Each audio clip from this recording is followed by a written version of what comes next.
Hello, আসসালামু আলাইকুম। Welcome to my another blog. আজকে আমি আপনাদের কাছে একটা শর্ট ভিডিও শেয়ার করছি। এটা হচ্ছে আমাদের কিশোরগঞ্জের একটা ট্রিপের ভিডিও ছিল, যেটা আমি আরও 2-3 মাস আগে রেকর্ড করেছিলাম, কিন্তু কোনো কারণবশত আমার 2-3 মাস ধরে কোনো ভিডিও আপলোড করা হয়নি। তাই চিন্তা করলাম আজকে আপনাদের সাথে সেই ট্রিপের ভিডিওটাই শেয়ার করা যাক। আমরা যাচ্ছিলাম কিশোরগঞ্জ পাগলা মসজিদ। আপনারা কম বেশি সবাই জানেন কিশোরগঞ্জ পাগলা মসজিদের সম্পর্কে।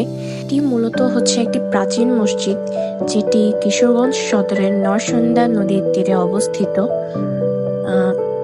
লোককথায় বলা যায় যে নরসুন্দা নদীর তীরে একজন আধ্যাত্মিক লোক নামাজ আদায় করতেন, যার ফলে সেখানে একটি মসজিদ স্থাপন করা হয় বা মসজিদটি গায়েবীভাবে উঠানো হয়, এমন কিছু আমরা শুনেছি। এখানে নাকি প্রতি বছর অনেক মানুষই যায় এবং মানুষ নাকি আল্লাহর কাছে তাদের মনের ইচ্ছাগুলো এবং আকাঙ্ক্ষাগুলো পূরণ করতে চায়, যাতে আল্লাহ তাদের কথাগুলো শুনে এবং তাদের মনের আশাগুলো পূরণ করে দেয়। তো ব্যতিক্রম কিছু ছিলাম না, আমরাও গিয়েছিলাম যে আসলে পাগলা মসজিদটা দেখতে কেমন, এই পরিমাণে এখানে শান্তি, যে মানুষ প্রচুর পরিমাণে এত ভিড় করে এখানে যাওয়ার জন্য। আমরাও সেই জন্য গিয়েছিলাম। সেদিন আমরা সকাল 7টা বাজে বের হয়েছিলাম বাসা থেকে। 7টা কি 8টার সময় বের হয়েছিলাম। তো আমরা এখন নরসিংদী কাছাকাছি এসে পড়েছি। নরসিংদী আসার পর থেকে মানে ওয়েদার এমন পরিমাণে চেঞ্জ হয়, দেখেন ফুটেজটা দেখেই মনে হচ্ছে যে অলরেডি আমরা সন্ধ্যায় হয়ে গেছি, কিন্তু না, তখন সকাল মাত্র 9টা বাজে। ওয়েদারটা যেমন মারাত্মক সুন্দর ছিল, তেমনি খুবই ভয়ঙ্কর ছিল। মানে আমরা তো ভয় পেয়ে গেছিলাম যে এত অন্ধকার হয়েছে, মনে হচ্ছে আকাশটা ভেঙে পড়ে যাবে।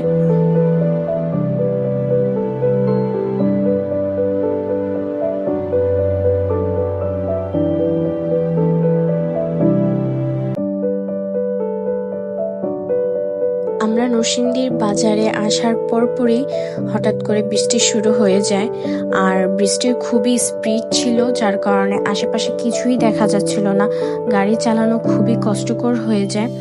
আমরা কিছু দূর এগিয়ে দেখি আর যাওয়া যাচ্ছে না। তারপর আমরা একটা অয়েল পাম্পে গিয়ে আমরা ওইখানে স্টে করি কিছুক্ষণ, বৃষ্টি কমার আগ পর্যন্ত।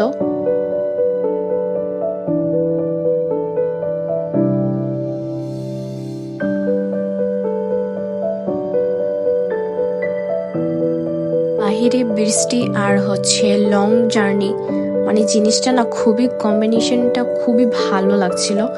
তারপর আমরা চলে যাই জান্নাত রেস্টুরেন্ট অ্যান্ড রিসোর্টে। আমরা সেখানে সকালের নাস্তাটা করতে যাই এবং আমরা অর্ডার দিয়ে ফেলেছিলাম অলরেডি।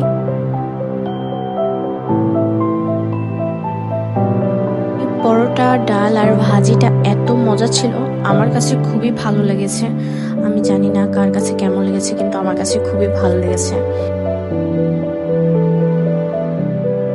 নাস্তা খাওয়ার পর 1 কাপ গরম গরম চা শরীরটা পুরো তাজা করে দেয়। এই হচ্ছে আমার রাদিয়া পাখি। সে খুবই আনন্দ ছিল, সে খুব মজা করছিল আর ট্রিপটা এনজয় করছিল। তারপর আমরা আমাদের গন্তব্যের দিকে আবার রওনা দিয়ে দিলাম। কিশোরগঞ্জের রাস্তাগুলো খুবই বাজে ছিল, অনেক ভাঙা ছিল, কিন্তু ওভারঅল অনেক ভালো লেগেছে এই ট্রিপটা, লং জার্নিটা। কারণ আশেপাশে অনেক গ্রাম ছিল, সবুজে ভরা ছিল, দেখতে খুবই ভালো লাগছিল।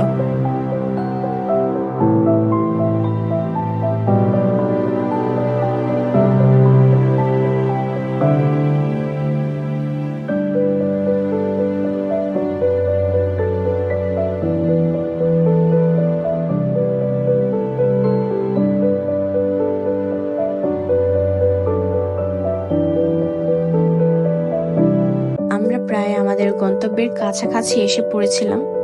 আমরা তখন কিশোরগঞ্জেরই গ্রামগুলো, সবুজগুলো উপভোগ করছিলাম। এই হচ্ছে কিশোরগঞ্জের ঐতিহ্যবাহী পাগলা মসজিদ। আমি অতটা ক্লিপ নিতে পারিনি, কারণ সেখানে অনেক রাশ ছিল মোটামুটি, আবার ওয়েদারটাও খুবই সুন্দর ছিল।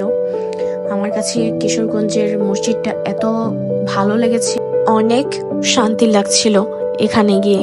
অনেক মানুষ এসেছে দূর দূরান্ত থেকে। মসজিদের ভেতরে একটি খালি মাঠ ছিল, সেখানে আমরা দুপুরের লাঞ্চ করতে বসে পড়লাম। আমরা বাসা থেকে ভাত, মুরগির মাংস, করলা ভাজি, ডাল করে নিয়ে গেছিলাম। আমাদের মতো অনেকেই মাইক্রো বাস দিয়ে, বড় বাস দিয়ে অনেক মানুষ গিয়েছিল। ওইখানে আপনারা রান্না করেও খেতে পারেন বা আপনারা নিজেরা রান্না করে নিয়ে গিয়েও খেতে পারেন। তারপর আমরা বাসার উদ্দেশ্যে রওনা দিয়ে দিলাম। আপনাদের যদি মন চায় আপনারা অবশ্যই একবার হলেও পাগলা মসজিদ ঘুরে আসতে পারেন। Thank you for watching.